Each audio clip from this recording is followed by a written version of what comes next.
ನಮಸ್ಕಾರ. ರಿವ್ಯೂ ಚಾನಲ್ಗೆ ಸ್ವಾಗತ. ನಾನು ಸೌಖ್ಯ ಗಾಂವ್ಕರ್. ಸಂಸತ್ ದಾಳಿಗೆ ಸಂಬಂಧಪಟ್ಟಂತೆ ಆಘಾತಕಾರಿ ಸುದ್ದಿಯೊಂದು ಈಗ ಹೊರಗಡೆ ಬರ್ತಾ ಇದೆ. ಇನ್ವೆಸ್ಟಿಗೇಷನ್ ರಿಪೋರ್ಟಲ್ಲಿ ಪತ್ತೆಯಾಗಿರುವಂಥ ವಿಚಾರ ಏನು? ಹಾಗಾದರೆ ಮನೋರಂಜನ್ಗೆ ಸಂಬಂಧಪಟ್ಟಂತೆ ನಿಜಕ್ಕೂ ಇದೆಲ್ಲ ಪ್ಲ್ಯಾನ್ ಕರ್ನಾಟಕದಿಂದಾನೇ ರೆಡಿ ಆಯಿತಾ? ಏನು ಹೇಳ್ತಾ ಇದೆ ರಿಪೋರ್ಟ್? ಮಾಹಿತಿ ಮುಂದೆ ಇಡ್ತಾ ಇದ್ದೀವಿ. ಮಿಸ್ ಮಾಡಿದ್ರೆ ನಮ್ಮ ಚಾನಲ್ನ ಸಬ್ಸ್ಕ್ರೈಬ್ ಮಾಡಿ, ಹಾಗೆ ನಿಮ್ಮ ಅಭಿಪ್ರಾಯ ಕಮೆಂಟ್ ಮಾಡಿ ತಿಳಿಸಿ. ಎಸ್ ವೀಕ್ಷಕರೇ, ಈಗ ಲಲಿತ್ ಜಾ ಅನ್ನೋನೊಬ್ಬ ಕೋಲ್ಕತ್ತಾದ ವ್ಯಕ್ತಿ ಅರೆಸ್ಟ್ ಆಗಿ ಆತನೇ ಮಾಸ್ಟರ್ ಮೈಂಡ್ ಅಂತ ಹೇಳಲಾಗ್ತಿತ್ತಲ್ಲ, ಫೋನ್ ಸುಟ್ಟಿದ್ದು, ಸಾಕ್ಷಿ ನಾಶ. ಆದರೆ ಡೀಟೇಲ್ ಇನ್ವೆಸ್ಟಿಗೇಷನ್ ಮಾಡಿದಾಗ ಸಿಗ್ತಾ ಇರುವಂಥ ರಿಪೋರ್ಟ್ ಏನಪ್ಪ ಅಂತ ಕೇಳಿದ್ರೆ, ಮೈಸೂರಿನ ಮನೋರಂಜನ್ ಪ್ರತಾಪ್ ಸಿಂಹ ಅವರ ಬಳಿ ಪಾಸ್ ತಗೊಂಡಂತಹ ಮೈಸೂರು ಮನೋರಂಜನ್ನೇ ಮಾಸ್ಟರ್ ಮೈಂಡ್. ಈತನೇ ಇದನ್ನು ದೊಡ್ಡದಾಗಿ ಮಾಡಬೇಕು ಅನ್ನುವಂಥ ಪ್ಲ್ಯಾನನ್ನು ರೂಪಿಸಿದ್ದ ಅನ್ನುವಂಥ ಮಾಹಿತಿ ಈಗ ವರದಿ ಆಗ್ತಾ ಇರೋದು. ಹಾಗಾದರೆ ಟಾರ್ಗೆಟ್ ಯಾರು? ಮೋದಿ ಸರ್ಕಾರದ ಇಮೇಜನ್ನು ಹಾಳು ಮಾಡಬೇಕು, ಭದ್ರತಾ ಲೋಪ ಎತ್ತಿ ತೋರಿಸ್ಬೇಕು, ಮುಜುಗರಕ್ಕೆ ಕಾರಣ ಆಗಬೇಕು, ಸಂಸತ್ತಲ್ಲಿ ಇಂಥ ಹಂಗಾಮ ಸೃಷ್ಟಿ ಮಾಡಬೇಕು, ಪ್ರತಾಪ್ ಸಿಂಹ ಹೆಸರನ್ನು ಕೆಡಿಸ್ಬೇಕು ಅಥವಾ ಹಿನ್ನಡೆಯಾಗುವಂತೆ ಮಾಡಬೇಕು, ಇಂಥದ್ದೆಲ್ಲ ಲೆಕ್ಕಾಚಾರ ಹಾಕ್ಕೊಂಡು ಕರ್ನಾಟಕದಿಂದನೇ ಪ್ಲ್ಯಾನ್ ಆಯಿತಾ?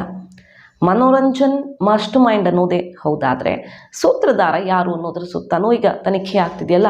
ಯಾಕಂದರೆ ಇಂಟೆಲಿಜೆನ್ಸ್ ರಿಪೋರ್ಟ್ ಪ್ರಕಾರ ಈತ ಮಾಡಿರಬಹುದು, ಈತನದ್ದೇ ಎಲ್ಲ ಬ್ಲೂ ಪ್ರಿಂಟ್ ಇರಬಹುದು, ಆದರೆ ಯಾರೋ ಮೋಟಿವೇಟ್ ಮಾಡಿದ್ದಾರೆ. ಅದು ವಿದೇಶಿ ಟೂಲ್ ಕಿಟ್ಟು ಇರಬಹುದು, ಕೆಲವು ಬೇರೆ ಶಕ್ತಿಗಳು ಇರಬಹುದು ಅನ್ನುವಂಥ ಅನುಮಾನ ವ್ಯಕ್ತವಾಗ್ತಿದೆ. ಅದರ ಸುತ್ತನೂ ಕೂಡ ತನಿಖೆ ನಡೀತಾ ಇದೆ. ಆ ಮಾಸ್ಟರ್ ಮೈಂಡ್ ಕೂಡ ಕರ್ನಾಟಕದವರ?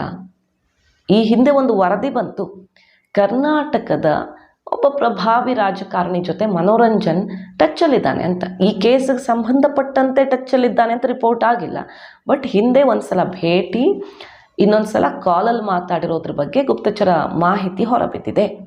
ಕರ್ನಾಟಕದ ಅತ್ಯಂತ ಪ್ರಭಾವಿ ರಾಜಕಾರಣಿ, ಯಾವ ಪಕ್ಷದ್ದು ಮತ್ತೊಂದು ಬೇಡ, ಯಾಕಂದರೆ ಇದು ಇನ್ನೂ ಅಧಿಕೃತವಾಗಬೇಕಾಗಿರೋದು. ಸೊ ಮನೋರಂಜನ್ ಮಾಸ್ಟರ್ ಮೈಂಡ್ ಕರ್ನಾಟಕದ ಮೂಲದಿಂದನೇ ಇಂಥದ್ದೆಲ್ಲ ಪ್ಲ್ಯಾನ್ ಆಯ್ತಾ ಅನ್ನೋದ್ರ ಬಗ್ಗೆ ಮತ್ತಷ್ಟು ದಟ್ಟ ಅನುಮಾನ ವ್ಯಕ್ತವಾಗ್ತಾ ಇದೆ. ಈಗ ಸರ್ಕಾರಕ್ಕೆ ಕೆಟ್ಟ ಹೆಸರು ತರಬೇಕು ಅಂತ ವಿರೋಧ ಪಕ್ಷಗಳೇ ಮಾಡಿದ ಪ್ಲ್ಯಾನ್ ಇದು ಅಂತ BJP ಅವರು ಆರೋಪ ಮಾಡ್ತಿದ್ದಾರೆ. ಸುಮಾರು ಲಿಂಕ್ ಕೊಡ್ತಿದ್ದಾರೆ ಬೇರೆ ಬೇರೆ ಪಕ್ಷಗಳ ಜೊತೆ, TMC ಜೊತೆ, ಕಾಂಗ್ರೆಸ್ ಜೊತೆ. ಈ ಟೀಮಲ್ಲಿದ್ದವ್ರು ಯಾರ್ಯಾರು ಗುರುತಿಸ್ಕೊಂಡಿದ್ರು, ಫೋಟೋಸ್ ಬಿಡೋದು, ವಿಡಿಯೋ ಬಿಡೋದು, ಇಂಥದ್ದೆಲ್ಲ ಮಾಡ್ತಿದ್ದಾರೆ. ಅದು ರಾಜಕೀಯ ಕೆಸರಚ್ಚಾಟ. But investigation important. ಸಾಕ್ಷಿ ಸಿಕ್ಕಿದ್ರೆ ಮಾತ್ರ ಅದನ್ನು ಅಧಿಕೃತವಾಗಿ ಹೇಳೋದಕ್ಕೆ ಸಾಧ್ಯ. ಮನೋರಂಜನ್ನೇ ಇದಕ್ಕೆ ಮಾಸ್ಟರ್ ಮೈಂಡ್ ಅನ್ನೋದಾದರೆ ಆತನ ಸೂತ್ರಧಾರಿ ಯಾರು ಅನ್ನೋದ್ರ ಸುತ್ತ ಈಗ ಕುತೂಹಲ ಕೆರಳಿದೆ. ಸೊ ಅತಿ ದೊಡ್ಡ ಟ್ವಿಸ್ಟ್ ಒಂದು ಸಿಗ್ತಾ ಇದೆ ಪ್ರಕರಣದಲ್ಲಿ. ಹಾಗಾದರೆ ಪ್ರತಾಪ್ ಸಿಂಹ ಕೂಡ ಟಾರ್ಗೆಟ್ ಆಗಿದ್ರ? ಈಗ ಮನೋರಂಜನ್ ತಂದೆ ಕಾಂಗ್ರೆಸ್ ಕಾರ್ಯಕರ್ತರ, BJP ಸಪೋರ್ಟರ ಅನ್ನೋದ್ರ ಬಗ್ಗೆ ಕೆಸರಚ್ಚಾಟ ಆಗ್ತಿದೆ. ಮನೋರಂಜನ್ ತಂದೆ ಯಾವುದೋ ಕಾಲದಲ್ಲಿ ಕಾಂಗ್ರೆಸ್ ಕಾರ್ಯಕರ್ತ ಆಗಿದ್ರು ಅಂತ BJPಗೆ ಆರೋಪ ಮಾಡ್ತಾರೆ. ಅವ್ರು ನೋಡಿದ್ರೆ ನಾನು ಮೋದಿ ಅಭಿಮಾನಿ ಅಂತಾರೆ. ಅದರಲ್ಲೂ ಡೌಟ್ ಇದೆ. ಬಟ್ ಅವರು ಫ್ಯಾಮಿಲಿಯವರನ್ನು ಟಾರ್ಗೆಟ್ ಮಾಡಬೇಕಂತ ಇಲ್ಲ, ಈತ ಮಾಡಿದ ತಪ್ಪಿಗೆ. ಬಟ್ ಅವರನ್ನು ತನಿಖೆಗೆ ಒಳಪಡಿಸಿದ್ದಾರೆ, ಸ್ಟೇಟ್ಮೆಂಟ್ಗಳನ್ನು ಪಡ್ಕೊಂಡಿದ್ದಾರೆ, ಡ್ರಿಲ್ ಮಾಡ್ತಿದ್ದಾರೆ. ಸಲೂನಲ್ಲಿ ಕೆಲವು ಆತನ ಆಪ್ತರ ಲಿಂಕ್ ಸಿಕ್ಕಿ ಇನ್ವೆಸ್ಟಿಗೇಷನ್ ನಡೀತಾ ಇರೋದು. ಬೇರೆ ಉತ್ತರ ಕರ್ನಾಟಕದ ಒಂದು ಜಿಲ್ಲೆಯಲ್ಲಿ ಕೆಲವರು ಮಾಹಿತಿಯನ್ನು ಪಡ್ಕೊಂಡಿದ್ದಾರೆ. ಸೊ ಆಳ ಅಗಲ ಯಾರ್ಯಾರ ಜೊತೆ ಆತ ಟಚ್ಚಲ್ಲಿದ್ದ ಎಲ್ಲದ್ರ ಬಗ್ಗೆ ಮಾಹಿತಿ ಕಲೆ ಹಾಕಿದ್ದಾರೆ. ದೊಡ್ಡ ನಾಯಕನ ಜೊತೆ ಈತ ಸಂಪರ್ಕ ಮಾಡಿದ್ದ ಸುಳಿವು ಸಿಕ್ಕಿದೆ. ಬಟ್ ಯಾವಾಗ, ಅದು ಯಾವ ಕಾಲದಲ್ಲಾಗಿದ್ದು, ಇದಕ್ಕೂ ಅದಕ್ಕೂ ಲಿಂಕ್ ಇದೆಯಾ ಅನ್ನೋದ್ರ ಬಗ್ಗೆ ಇನ್ನೂ ಡೀಟೇಲ್ಸ್ ಸಿಗಬೇಕು. ಒಟ್ಟಿನಲ್ಲಿ ಪ್ರತಾಪ್ ಸಿಂಹಗೂ ಕೂಡ ಒಂದು ದೊಡ್ಡ ಪೆಟ್ಟು ಕೊಡುವಂಥ ಪ್ಲ್ಯಾನ್ ಇದರಲ್ಲಿ ಅಡಗಿತ್ತ ನೋಡಿ. ಈ ಬೆಳವಣಿಗೆ ಆದಮೇಲೆ ಮೊದಲೇ ಪ್ರತಾಪ್ ಸಿಂಹ ಅಂದರೆ ಅಲ್ಲಿನ ಲೋಕಲ್ ಲೀಡರ್ಸ್ಗೆ ಆಗ್ತಿರಲಿಲ್ಲ. ಶಾಸಕರು, ಈಗ ಮಾಜಿ ಶಾಸಕರು ಕೆಲವರೆಲ್ಲ ಅಲ್ಲಿ ಪ್ರತಾಪ್ ಸಿಂಹ ಅವರಿಂದ ಅಂತರ ಕಾಯ್ದುಕೊಂಡವ್ರೆ. ಈಗ ನೋಡಿದ್ರೆ ಯಾರೂ ವಹಿಸ್ಕೊಂಡು ಬರ್ತಿಲ್ಲ. ನಾಗೇಂದ್ರ ಅವರಿರಲಿ, ಬೇರೆ ಬೇರೆ ನಾಯಕರು, ರಾಮದಾಸ್ ಅವರಿರಲಿ, ಯಾರು ಮಾತಾಡೋದನ್ನು ನೋಡ್ತಿಲ್ಲ. ಎರಡನೇ ಹಂತದ ಕಾರ್ಯಕರ್ತರು, ಬೆಂಬಲಿಗರು ಕೆಲವರು ಮಾತಾಡ್ತಿದ್ದಾರೆ, ಪ್ರೊಟೆಸ್ಟ್ ಮಾಡ್ತಿದ್ದಾರೆ, ಅವ್ರ ಪರವಾಗಿ ಹೋರಾಟ ಮಾಡ್ತಿದ್ದಾರೆ. ಬಿಟ್ಟರೆ ದೊಡ್ಡ ದೊಡ್ಡ ನಾಯಕರು ಯಾರೂ ಬರ್ತಿಲ್ಲ. ಯಾಕಂದರೆ ಪ್ರತಾಪ್ ಸಿಂಹನೇ ನಾವೆಲ್ಲ ಸೋಲೋದಿಕ್ಕೆ ಕಾರಣ ಅನ್ನೋ ಬೇಜಾರು ಸುಮಾರು ಜನಕ್ಕಿದೆ. ವಿಧಾನಸಭಾ ಚುನಾವಣೆಯಲ್ಲಿ ಹಿನ್ನಡೆ ಆಯ್ತಲ್ಲ, ಸುಮಾರು ಜನಕ್ಕೆಲ್ಲ ಬೇಜಾರಿದೆ.